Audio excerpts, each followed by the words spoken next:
क्या हाल है दोस्तों, मेरा नाम है हर्ष सिंगर। मैं स्वागत करता हूं आपका हमारे इस प्यारे से प्लेटफॉर्म जिसका नाम है अनअकैडमी क्लास 9 एंड 10। आज हम बात करने वाले हैं आपके चैप्टर नंबर 2 पॉलिनॉमियल्स और ये इसका फाइनल रिवीजन होने वाला है। मात्र अगले 25 से 30 मिनट में इस चैप्टर के अंदर आपका जो भी टाइप के क्वेश्चन है, जितनी भी थ्योरी है, सब कुछ कवर अप करेंगे। आपके एग्जाम से एकदम पास है, तो बिना किसी देरी के आइए करते हैं अपनी क्लास को शुरू। सबसे पहले देखते हैं हम क्या क्या चीजें करने वाले हैं। हम बात करेंगे व्हाट इज द पॉलिनॉमियल और उसके type, zeros of the polynomial क्या होता है। हम बात करेंगे फैक्टराइजेशन ऑफ द पॉलिनॉमियल क्या होता है, कैसे इसका यूज आता है और किस तरीके के इसके सवाल आते हैं। और फाइनली हम बात करेंगे अलजेब्रिक आइडेंटिटीज के बारे में, जो कि आपकी ग्रेड 9 के अंदर बड़ा इंपॉर्टेंट रोल प्ले करती है और उसके भी सवाल देखने वाले हैं।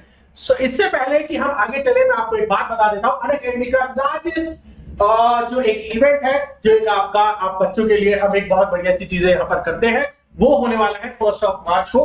तो अगर आपने अभी तक भी जा करके, आपके पास डिस्क्रिप्शन के अंदर एक लिंक है, अगर आपने अभी तक भी जा करके इस पे जब आप उसे ओपन करोगे, इस पे आपने नोटिफाई भी नहीं किया है, अगर लाइक था तो आपने अगर उसको लाइक नहीं किया है, जा करके फटाफट से लाइक कर लो, क्योंकि ये आपके लिए बहुत इंपॉर्टेंट होने वाला है।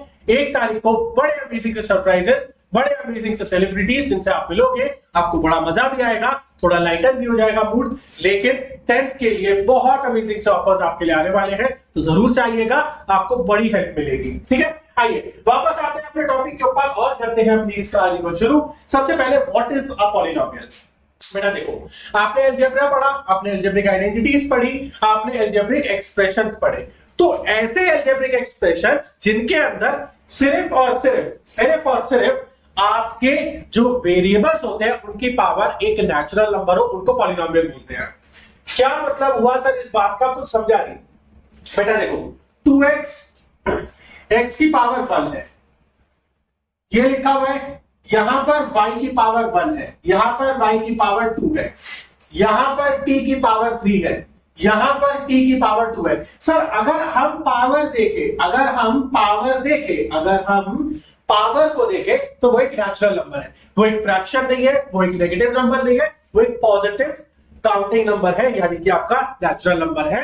ऐसे एक्सप्रेशंस को पॉलिनॉमियल बोलते हैं। और पॉलिनॉमियल इन वन वेरिएबल का मतलब उसके अंदर सिर्फ और सिर्फ एक ही वेरिएबल होगा। ठीक है, इतनी सी बात ये आती है। अच्छा, डिग्री क्या होती है? तो बेटा एक बात याद रखिएगा, एक पॉलिनॉमियल के अंदर जैसे आप एग्जांपल लीजिए 3x square minus 2x plus 9। ठीक है, यहां पर आपका वेरिएबल, इसके अंदर 3 टर्म है। सबसे पहले पहली टर्म क्या है? 3x स्क्वायर, दूसरी टर्म है 2x माइनस 2x, तीसरी टर्म है 9। तो पॉलिनॉमियल के अंदर किसी भी टर्म में जो हाईएस्ट पावर है वेरिएबल की, उसको डिग्री बोला जाता है। सर यहां पर पावर है 2, यहां पर पावर है 1, so 2 is the highest, so 2 is the degree of this polynomial. As simple as that. तो एग्जांपल से देखने की कोशिश करते हैं, समझने की कोशिश करते हैं। एग्जांपल आता है, find the degree of this given polynomial. Sir यहां पर 2 टर्म्स हैं, 12x टू द पावर 6 और एक है minus 15y to the power 4। बेटा इसको कैसे लिखा है? 12x to the power 6 plus minus 15y to the power 4। 2 terms है बेटा। आपके एक्सप्रेशन के अंदर आपकी टर्म्स कैसे ब्रेक होती है? प्लस या माइनस साइन से, और माइनस साइन हमेशा टर्म के साथ ले लिया जाता है। सो बेसिकली इस फॉर्म में जब आप लिखते हो तो आपकी हर प्लस साइन के बाद आपकी जो टर्म है वो ब्रेक हो जाती है। सर यहां पर पावर है 6, यहां पर पावर है 4, सर 6 इज ग्रेटर, तो डिग्री आ गई 6। क्या बात है यार, बड़ा मजा आ गया, आप सारे बच्चों को तो आंसर आता है। एक और एग्जांपल देखते हैं। सर यहां पर क्या होगा? पहली बात मेरी सुनिएगा, आपको अगर डिग्री निकालनी है, पहले आप एक्सप्रेशन को लीस्ट फॉर्म में, स्टैंडर्ड फॉर्म में लेकर के आओ। ये क्या लिखा हुआ है? सर ये लिखा हुआ है 3x cube upon x square. बेटा ये कैंसिल हो जाएगा, ये बचेगा 3x। ये क्या है? Minus 12y square. सर यहां पर x की पावर 1 है, यहां पर y की पावर 2 है, क्या ज्यादा बड़ा है? Sir 2 is greater, so 2 is the degree of the polynomial. कुछ बच्चे 90% ऑफ द स्टूडेंट्स, मेरे एक्सपीरियंस में 6-7 साल के अंदर मैंने देखा, जब भी कॉपीज को चेक किया, जब भी आंसर पूछे, बच्चे देखते हैं सर ये 3 है, 3 इज द डिग्री। नहीं बेटा, अगर आपने 3 को टिक कर दिया, आपका आंसर वहीं पे गलत हो जाता है। आपको बिल्कुल ध्यान से पहले लीस्ट फॉर्म में लेकर के आना है और उसके बाद ही डिग्री को निकालना होगा। ठीक है, ये इंपॉर्टेंट पॉइंट है। और क्या है? टाइप ऑफ द पॉलिनोमियल, बेटा टाइप आपके दो तरीके से निकलते हैं। एक निकलता है आपका कितनी नंबर ऑफ टर्म्स है, टर्म आपको पता है कैसे निकालते हैं। दूसरा डिग्री क्या है पॉलिनोमियल की, तो आइए देखते हैं इसके बारे में। अगर हम बात करें based on the number of terms, तो अगर आपकी एक टर्म है बेटा तो मोनोमियल, दो टर्म है तो बाइनोमियल, तीन टर्म है तो ट्राइनोमियल, और इन जनरल तीन से ज्यादा टर्म है तो उसको पॉलिनोमियल ही बोला जाता है।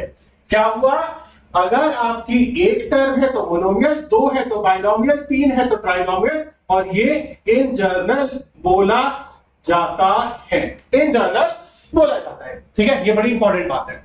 अच्छा जी, सर इसका काम क्या आएगा, बेटा देखेंगे समझेंगे, बड़ा मजा आएगा। धीरे धीरे समझते रहो, देखते रहो, अगले 15-20 मिनट मन लगा करके। अगर आपको लग रहा है कि धीरे जा रहा है लेक्चर, 1.5x पे ले जाओ, कोई दिक्कत नहीं है, लेकिन अच्छे से समझ लो पूरी बातें। अगर ये कर ली तो 5-6 नंबर जो आपका इस चैप्टर से आपके एग्जाम के अंदर आने वाला है वो आपकी झोली में आ जाएंगे, वो आपके पूरे कंप्लीट हो जाएंगे, बिल्कुल नहीं डरना। ठीक है ना, चलो आ जाओ आगे देखते हैं। दूसरा type, types of polynomial on the basis of the degree of it. बेटा डिग्री के बेसिस पर, अगर जो डिग्री आपकी 1 है तो लीनियर है, अगर जो डिग्री 2 है तो आपका क्वाड्रेटिक है, अगर जो डिग्री 3 है तो आपका क्यूबिक है, अगर जो डिग्री आपकी है ही नहीं, कांस्टेंट वैल्यू है, तो वो जीरो पॉलिनोमियल है, इसकी डिग्री आपकी डिफाइन होती ही नहीं है।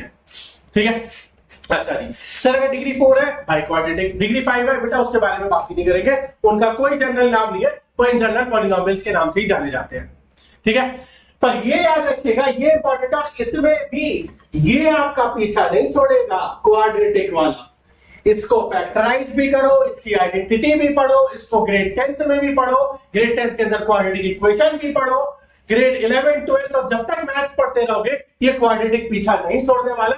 तो इसको तो अच्छे से अपने जहन में उतारिएगा, समझने की कोशिश कीजिएगा। आइए नजर डालते हैं इसमें, आइए नजर डालते हैं। प्रैक्टिस क्वेश्चन आते हैं कुछ, हमें बाइफिकेट करना है, हमें बताना है कौन सा लीनियर क्वाड्रेटिक या क्यूबिक है। लीनियर मतलब L, क्वाड्रेटिक मतलब Q, क्यूबिक मतलब C। बेटा पहले वाले में सर डिग्री दिख रही है 2 हाईएस्ट पावर यानी कि क्वाड्रेटिक है। दूसरे वाले में सर डिग्री दिख रही है 3 यानी कि क्यूबिक है। तीसरे वाले में डिग्री दिख रही है 2 यानी कि क्वाड्रेटिक है। चौथे वाले में डिग्री दिख रही है 1 यानी कि लीनियर है, और यहां पर डिग्री दिख रही है 2 यानी कि क्वाड्रेटिक है। आपके मैच द फॉलोइंग टाइप के क्वेश्चंस में, या इस टाइप के क्वेश्चन जिसमें आपको लीस्ट फॉर्म में लेकर आना पड़े, पहले आप डिग्री निकालते हो। जैसे एग्जांपल देखो, अगर मैं पीछे लेकर के चलूं आपको थोड़ा सा, तो ये जो क्वेश्चन है आपको पूछा जाएगा find the degree of this polynomial and also find out the nature of the polynomial, कौन से टाइप का पॉलिनोमियल है। तो डिग्री निकालने के लिए पहले आप इसको लीस्ट फॉर्म में ले गए, आपने इसको लीस्ट फॉर्म में जब लेकर के गए तो आपने लिखा 3x - 12y²। सर डिग्री है हमारे पास 2, और अगर डिग्री 2 है तो ये क्या है, क्वाड्रेटिक पॉलिनोमियल है, एज सिंपल एज दैट। इस टाइप के सवाल आपके 1 नंबर के जरूर बन करके आते हैं, तो क्लब कर दिया जाता है दोनों चीजों को। ठीक है जी, चलिए आगे चलते हैं, बात करते हैं, ये तो समझ आ गया, बात करते हैं जीरोस ऑफ द पॉलिनोमियल। बेटा जीरोस क्या होते हैं, ऐसी वैल्यू पॉलिनोमियल के अंदर वेरिएबल्स की जिसको अगर हम वहां पर रिप्लेस कर दे तो वो पूरा हमारा 0 के बराबर, अंडे के बराबर हो जाता है। मतलब क्या हुआ इस बात का, आइए समझते हैं। Zeros of the polynomial are the values at which the expression becomes equal to 0। तो एग्जांपल के तौर पे समझेंगे, यहां पर देखिएगा, जैसे आपका लिखा हुआ है 3x + 6 एक पॉलिनोमियल है। ठीक है, एक पॉलिनोमियल है p जो x की फॉर्म में है, x हमारा वेरिएबल है, तो 3x + 6 एक पॉलिनोमियल है। अगर मुझे इसका 0 निकालना है तो मैं क्या करूंगा, बड़ी सिंपल कहानी है बेटा, आप इसको 0 के इक्वल रख करके 3x + 6 को 0 के इक्वल रख करके x की वैल्यू निकालो। सर ये तो सिंपल इक्वेशन का क्वेश्चन बन गया। ग्रेड 8 में पहुंच गए, नहीं 7 में ही पहुंच गए, और ग्रेड 8 में भी पहुंच गए linear equation in one variable. Sir 3x होता है हमारा -6 के इक्वल, 6 इधर जाएगा माइनस हो जाएगा, सर x हो जाएगा -6/3, सर x आ गया -2। तो सर अगर मैं p की वैल्यू तो यहां x की वैल्यू को -2 रख दूंगा तो मेरा ये पॉलिनोमियल 0 हो जाएगा, यानी कि this is called as the zeros of the polynomial. क्या हुआ इसका मतलब, zeros of the polynomial are the values of those variables जिस पर पॉलिनोमियल की वैल्यू 0 के बराबर हो जाए। अब ये कहानी लीनियर में तो बड़ी आसान होती है, समझते हैं। हमें यहाँ पर पहले वेरीफाई करना है। निकालने का तरीका मैं दोबारा सिखाऊंगा, बाद में सिखाऊंगा। लीनियर के लिए तो बड़ा आसान है, 0 के इक्वल रखो, x की वैल्यू निकाल लो। क्वाड्रेटिक में थोड़ी दिक्कत आती है, समझेंगे। लीनियर और क्वाड्रेटिक का ही आपके काम में आएगा। यहाँ पर हमें वेरीफाई करना है क्या x इज इक्वल टू -1/√3 पर ये इसका 0 है या नहीं। तो क्या करेंगे, p की वैल्यू -1/√3 पर निकालेंगे। 3 मल्टीप्लाई बाय -1/√3 का स्क्वायर -1, 3 मल्टीप्लाई बाय -1 का स्क्वायर 1, √3 का square 3, -1। Sir 1 - 1 equal to 0। Sir ये 0 आ गया, इसका मतलब ये इसका 0 है, ये इसका 0 है। सर क्या मेरा 2/√3 भी इसका 0 है? निकालते हैं बेटा। 3 मल्टीप्लाई बाय 2/√3 का स्क्वायर -1, 3 मल्टीप्लाई बाय 4/3 -1। सर ये कट कटा के 4 हुआ, -1 that is equal to 3 which is not equal to 0। तो सर ये इसका 0 नहीं होगा। इस टाइप का सवाल आपका 1 नंबर 2 नंबर में जरूर आते हैं। आपको वेरीफाई करना है कि क्या वो उसका 0 है या नहीं, जो वैल्यू अवेलेबल है। तो सर एक है और एक नहीं है, ये तो बड़ी आसान कहानी हो गई। लेकिन ये तो वैल्यूज गिवन थी, चेक करना था। चेक करना आसान है, निकालते कैसे है उसके लिए आती है हमारे पास एक और चीज। लेकिन पहले एक और सवाल, find the zero of the polynomial. बेटा देखो, जब ये लीनियर है, क्या बताया था सर, x - 7 को बराबर 0 रख दो, x की value 7, this is the 0। Sir 3x + 2 को 0 के इक्वल रख दो, 3x आ जाएगा बच्चों -2, x आ जाएगा -2/3, दिस इज द 0। क्या बात है, बहुत बढ़िया, शानदार। ये तो निकल गया आंसर, बड़ा आसान रहा। लेकिन अगर जो क्वाड्रेटिक आ गया तो क्या करोगे? तो आइए देखते हैं, उस पर नजर डालते हैं। फैक्टराइजेशन ऑफ द पॉलिनोमियल एक चीज आती है जिसको हमें पहले समझना पड़ेगा। देखो यार, ध्यान से देखिएगा, ध्यान से सुनिएगा।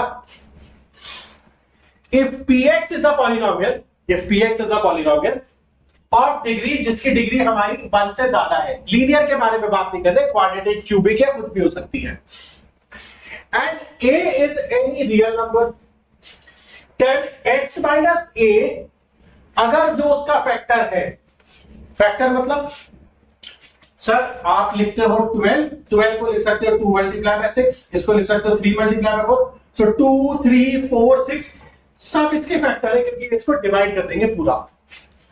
तो सर अगर px एक पॉलिनोमियल है और a आपका रियल नंबर है, तो अगर x माइनस a उसका फैक्टर है, तो पॉलिनोमियल ये जो a है ना बच्चों, a आपका उसका रूट, a आपका उसका 0 की तरह एक्ट करेगा। क्या एक्ट करेगा? 0 ऑफ दी पॉलिनोमियल। या फिर अगर आपका जो वैल्यू है, जैसे कि ध्यान से सुनिएगा, ध्यान से सुनने की कोशिश कीजिएगा।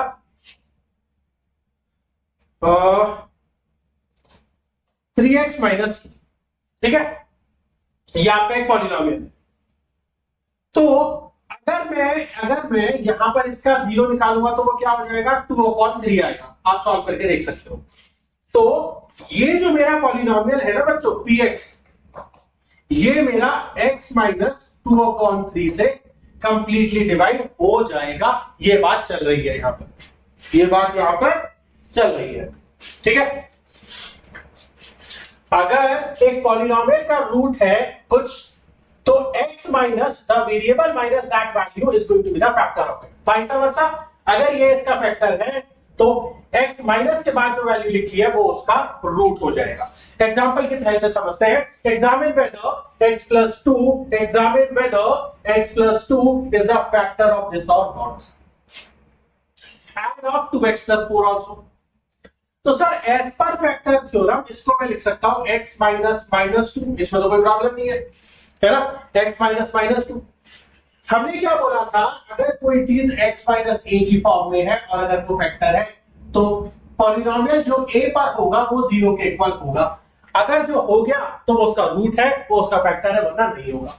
तो सर यहां पे -2 रख देते हैं, -2 का क्यूब प्लस 3 मल्टीप्लाई बाय -2 का square plus 5 multiply by -2 plus 6, -2 का क्यूब -8 -2 का स्क्वायर 4 इंटू 3 12, ये हो जाएगा -10 प्लस 6, ये हो गया -8 -10 हो गया -18, 12 प्लस 6 18 बराबर 0।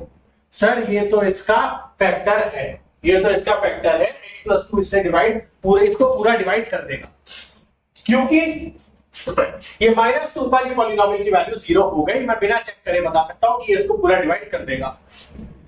अच्छा यहां पर सर 2 मल्टीप्लाई में -2 प्लस 4, सर -4 प्लस 4 यानी ये 0। सर ये भी डिवाइड हो जाएगा x प्लस 2 से, ये भी डिवाइड हो जाएगा, करके देख सकते हो आप।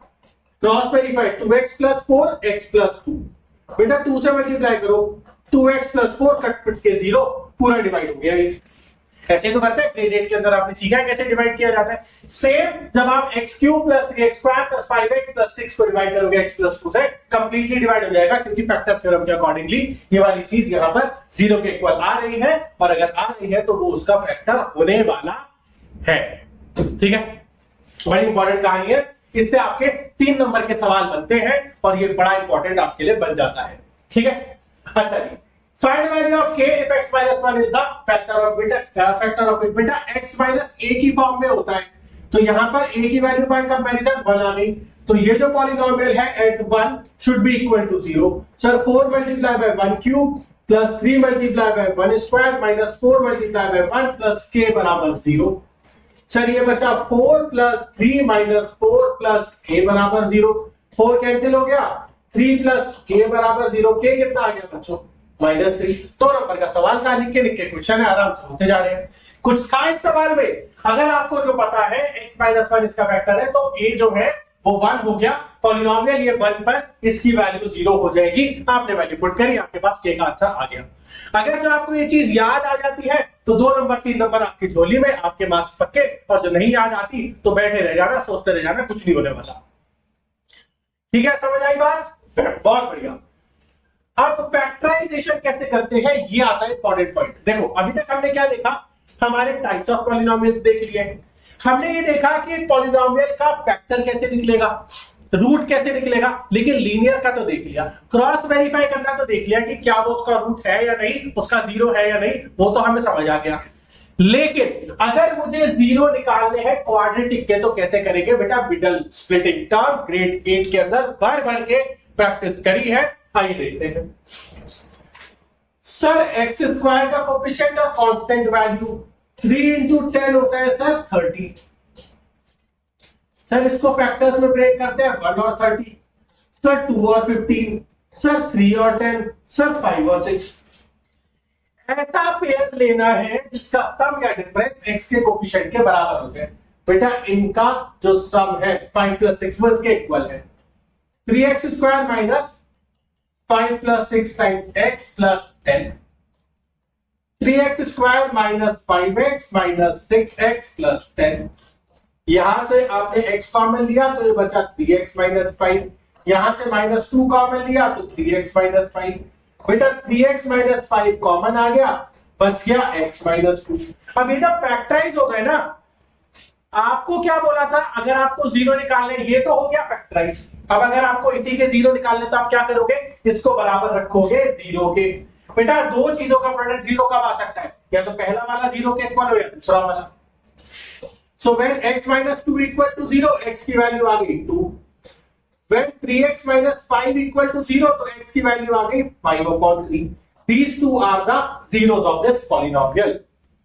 चाहे आप इस पॉलिनोमियल में x की जगह पर रखो 2 या रखो 5/3, ये पूरा 0 के बराबर हो जाएगा। ये आपका बड़ा इंपॉर्टेंट स्टेप है, इससे सवाल जरूर आएगा। बाकी अभी तक का पढ़ाया कुछ आए या ना आए आपके काम में, लेकिन ये तो जरूर आएगा। 100% आपको ये मिडल स्प्लिटिंग से फैक्टराइज करना है और उसके रूट्स को तो निकालना ही पड़ेगा। अच्छा जी, क्या है यहां पर देखते हैं, जैसे हमें फैक्टराइज करके इसके रूट्स निकालने हैं बाय और and by factor theorem also. ठीक है, factorise this by using middle splitting term and by factor theorem. ध्यान से देखिएगा sir, y square minus 2y minus 3y plus 6, 2 into 3 होता है 6 के इक्वल, आ गया जी। y common, y minus 2 minus 3 common, y minus 2। Sir y minus 2 आ गया, y माइनस 3 आ गया, यानी कि y की वैल्यू या तो 2 है या फिर 3 है। y की वैल्यू या तो 2 है या फिर 3 है। कैसे निकला सर? फैक्टराइज किया, फैक्टर्स निकाले, दोनों फैक्टर्स को एक एक बार 0 के इक्वल का, y माइनस 2 0 है तो y 2 आ गया, y माइनस 3 0 तो y 3 आ गया। These two are the factors. अब जब आपने इसको फैक्टराइज कर लिया है ना बच्चों, तो आप ये भी निकाल सकते हो बाय फैक्टर थ्योरम। कैसे निकालोगे? According to this y minus 2 यानी a की वैल्यू 2 आ गई, आप इसकी जगह पर रखोगे 2 का square minus 5 multiply by 2 plus 6, 4 minus 10 plus 6 that is equal to 0। हाँ सर, ये इसका फैक्टर है। y माइनस 3 के बारे में जब बात करोगे, a की वैल्यू आ जाएगी 3, सर 3 का square minus 5 multiply by 3 plus 6, sir 9 minus 15 plus 6 that is also equal to 0। Sir 0 आ गया, ये भी इसका फैक्टर हो जाएगा। As simple as that. So ये हमने फैक्टर थ्योरम से भी निकाल लिया। तो फैक्टराइज तो करना ही पड़ेगा, मिडल स्प्लिटिंग टर्म तो करनी ही पड़ेगी। क्या ये समझ आ रही है बात? अगर नहीं आ रही तो एक छोटी सी रिक्वेस्ट है, थोड़ा थोड़ा रिवाइंड करके दोबारा से देखिएगा, स्पीड तेज नहीं करके नॉर्मल स्पीड पर देखिएगा, आपको समझ में आएगी। मैं हर एक चीज आपको एक बार बताऊंगा, लेकिन ऐसे बताने की कोशिश कर रहा हूं कि आपके एग्जाम तक भी आप उसको बिल्कुल ना भूलो और आगे भी आपके जहन में वो बात रुकी रहे। ठीक है? अच्छा जी, और क्या है? और सवाल लेते हैं। Find the value of k अगर x माइनस 1 इसका फैक्टर है। बेटा x माइनस 1 अगर फैक्टर है तो p, ये जो पॉलिनोमियल है बच्चों, यहां से ध्यान से देखिएगा, यहां पर एक सेकेंड, हाँ यहां पर बिल्कुल ध्यान से देखिएगा साथियों, यहां से a की वैल्यू 1 आ गई तो p at 1 should be equal to 0। बेटा अगर ये 1 पे इक्वल टू 0 है, a पार्ट करते हैं, 1 का square plus 1 minus k equal to 0, 1 plus 1 minus k equal to 0, तो k आ गया बच्चों 2। b पार्ट देख लेते हैं, ये हो जाएगा k into 1 square minus root 2 multiply by 1 plus 1 equal to 0, k minus root 2 plus 1 equal to 0, तो k कितना आ गया बेटा? रूट 2 इधर पॉजिटिव 1 नेगेटिव, तो क्या आ गया? Root 2 minus 1। These are the values. देखो कितने आसान सवाल है ये, आपके एक एक नंबर के सवाल बनेंगे। प्रैक्टिस करते जाओ। अगर जो आपको फैक्टर थ्योरम पता है तो आपका काम बड़ा आसान हो जाएगा। बड़े आसान सवाल है, कोई दिक्कत की बात नहीं है। अच्छा जी, अब आती है अलजेब्रिक आइडेंटिटीज, बड़ी इंपॉर्टेंट है। a प्लस बी का whole square, a square plus B square plus 2ab। अगर माइनस है तो माइनस 2ab, xy की फॉर्म में तो minus 2xy, a x square minus y square, x plus y x minus y, x plus a x plus b x square multiply plus a plus b times x plus ab। Simple identities है। अब आती है cubic identities, squaring identities, जिसमें 3 terms है, a plus b plus c, x plus y plus z का square, x square plus y square plus z square plus 2xy plus 2yz plus 2zx। ये identities बेटा ऐसी है जिनकी कोई short form नहीं है, ये आपको याद करनी पड़ेगी। ये 8 आइडेंटिटीज याद करनी ही पड़ेगी। इसमें सबसे ज्यादा इंपॉर्टेंट जो है वो बनती है आपकी या तो ये वाली या ये वाली। इनसे बड़े सवाल आते हैं, इनसे बड़े सवाल आते हैं। इसके अंदर आप याद रखिएगा, अगर x plus Y plus Z आपका 0 के बराबर हो रहा है तो ये पूरा 0 हो गया, X cube plus Y cube plus Z cube आपका 3xyz के इक्वल हो जाता है। इसका बड़ा काम आता है। ठीक है, इसका बड़ा काम आता है। आइए देखते हैं सवालों में। हमें यहां पर इसको फैक्टराइज करना है बाय यूजिंग एप्रोप्रिएट आइडेंटिटी। बेटा ध्यान से देखो, स्क्वायरिंग पार्ट है, ये क्या है सर? 2y का स्क्वायर। ये क्या है सर? 1 का स्क्वायर। क्या मैं इसको ऐसा ब्रेक कर सकता हूं? -2 multiply bye 2y multiply by 1 plus. कर सकता हूं? बिल्कुल कर सकते हैं सर। एक आइडेंटिटी आपने बताई थी, a माइनस b का स्क्वायर कितना होता है? a square minus 2ab plus b square. Sir अगर जो यहां पर कंपेयर करें तो ये आपका a की वैल्यू है 2y, b की वैल्यू है 1, तो ये हो गया 2y माइनस 1, 2y माइनस 1। ये हो गया फैक्टराइज। मिडल स्प्लिटिंग करने की जरूरत ही नहीं पड़ी, आपका सवाल ऐसे सॉल्व हो गया। समझ आई बात? आई होप क्लियर हुआ होगा। आइए देखते हैं अगला सवाल। इसको हमें क्या करना है? एक्सपेंड करना है। बेटा आइडेंटिटी क्या है? x plus Y plus Z का होल स्क्वायर क्या होता है? X square plus Y square plus Z square plus 2xy plus 2yz plus 2zx। ये आइडेंटिटी है। सॉल्व करते हैं। ये मेरा क्या लिखा हुआ है ध्यान से देखिएगा, ये है मेरा a/4 plus minus b/2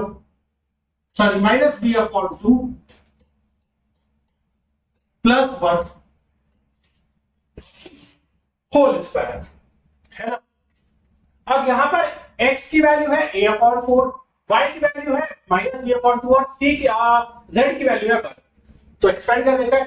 x का स्क्वायर a²/16, y का स्क्वायर b²/4, z का square plus 2 multiply by this value, 2 multiply bye a/4 minus b/2 यानी कि -ab/4 आएगा।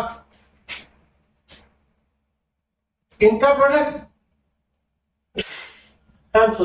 इनका प्रोडक्ट -1/2b प्लस 1, तो यह आ जाएगा प्लस -b के इक्वल, प्लस इनका प्रोडक्ट यह आ जाएगा a/2 के इक्वल। सिंपल करके लिख लेते हैं a²/16 plus b²/4 plus 1 minus ab/4 minus b minus a/2। ये मेरी एक्सपेंडेड फॉर्म आ गई।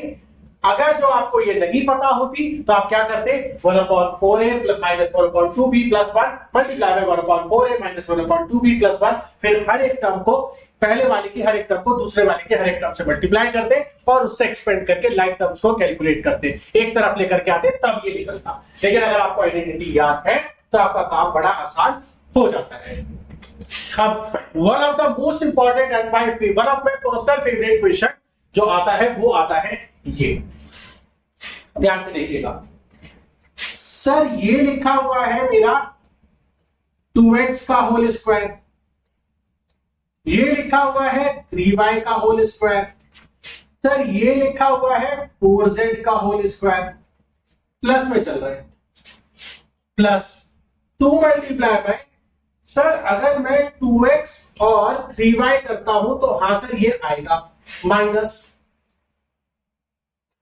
2 मल्टीप्लाई बाय 3y और 4z करता हूं तो सर ये आएगा माइनस 2 मल्टीप्लाई बाय कितना था बच्चों,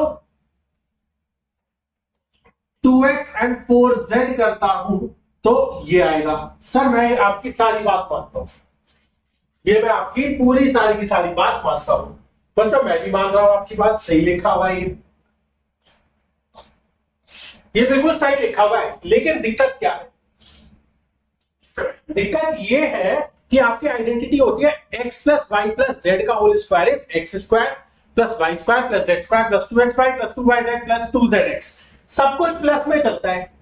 तो कहीं ना कहीं ये वाला जो प्लस साइन है ये या तो यहां आएगा या यहां आएगा अंदर, ये वाला जो माइनस साइन है या तो ये यहां आएगा अंदर या यहां आएगा अंदर, यही निकालना मेरा बड़ा इंपॉर्टेंट काम हो जाता है। ध्यान से सुनिएगा, यही इसी स्टेप पे सब कुछ सॉल्व हो जाएगा।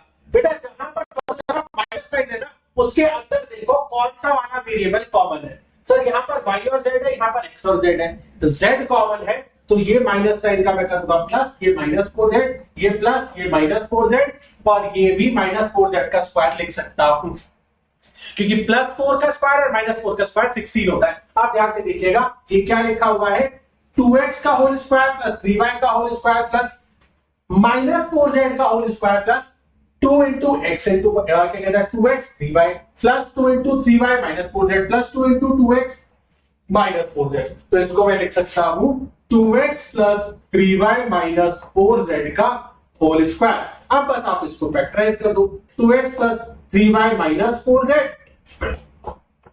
2x plus 3y minus 4z, ये आपका फैक्टराइज होकर इस तरीके से आ गया। बेटा 99% स्टूडेंट इसमें मिस्टेक करते हैं, प्लस माइनस में उनको नहीं समझ आता ये जो माइनस साइन है किधर जाएगा, और बस को क्या लिख करके आ जाते हैं, वो लिख करके आ जाते हैं 2x plus 3y plus 4z का होल स्क्वायर और उसको ऐसे लिख देते हैं, गलत हो जाएगा। बेटा ये माइनस नहीं प्लस होता है हर जगह, तो उस माइनस को अंदर हमें एडजस्ट करना पड़ेगा, ये बड़ा इंपॉर्टेंट स्टेप है, समझिएगा। One of the personal favourite question of mine, अगर मैं आपका टेस्ट पेपर बनाता तो ये मैं सवाल आपको जरूर देता, वैल्यू थोड़ी बहुत बदल देता लेकिन सवाल जरूर देता, बड़ा इंपॉर्टेंट है। एंड ये चीज जो आती है ये देखिएगा, ये भी बड़ा इंपॉर्टेंट सवाल है।